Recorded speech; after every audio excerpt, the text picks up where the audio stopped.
मुसलमानों का धार्मिक त्यौहार बकरा ईद आने को है। ऐसे में बलि को लेकर हिंदू धर्मगुरु देवकीनंदन ठाकुर ने मथुरा से कौन सा बड़ा बयान दिया जो बलि की असली परिभाषा को बता रहा है।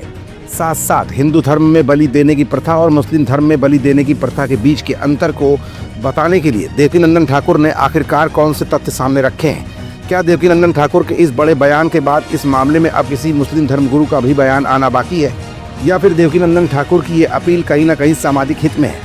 ये कुछ ऐसे गहरे सवाल हैं जिनका जवाब अपनी आज की इस रिपोर्ट में हम आपको दिखाएंगे भी और बताएंगे भी। दरअसल अक्सर सुर्खियों में बने रहने वाले हिंदू धर्म के पुरोधा जब भी बयान जारी करते हैं तो कहीं ना कहीं उसमें कुछ ऐसे तथ्य होते हैं जिन पर चर्चा होनी भी बेहद ज़रूरी है।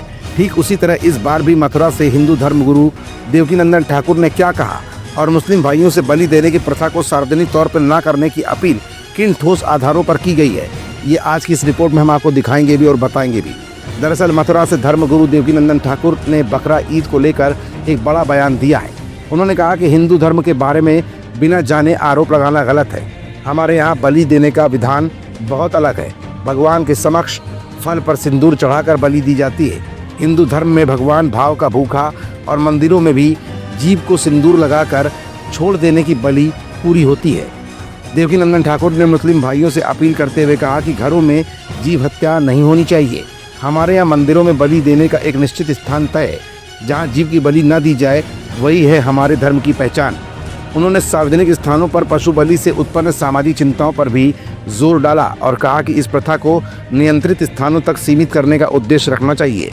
पुराणों में लिखे गए तमाम वाक्यों में धर्मगुरु ने राजा मोरध्वज का भी जिक्र करते हुए कहा कि उन्होंने अपने बेटे को आरा में काटा था, लेकिन हमारे भगवान ने उनके पुत्र को पुनर्जीवित कर दिया था। अगर इतिहास जानते हो तो ये भी सीख लो कि भगवान कभी बलि नहीं चाहते। उसके लिए एक पर्टिकुलर स्थान है। हमारे यहाँ घरों में सड़कों में खून नहीं बहाया जाता है। अगर आपको बलि देनी ही है तो उसका एक पर्टिकुलर स्थान तय होना चाहिए। फिलहाल हिंदू धर्मगुरु देवकीनंदन ठाकुर के इस बयान के बाद अब तक किसी भी मुस्लिम धर्मगुरु का बड़ा या तार्किक बयान सामने नहीं आया है। अब ऐसे में 7 तारीख को बकरा ईद के मौके पर बलि प्रथा को लेकर धर्मगुरु की अपील कितनी काम आती है, ये फिलहाल समय की गर्त में है।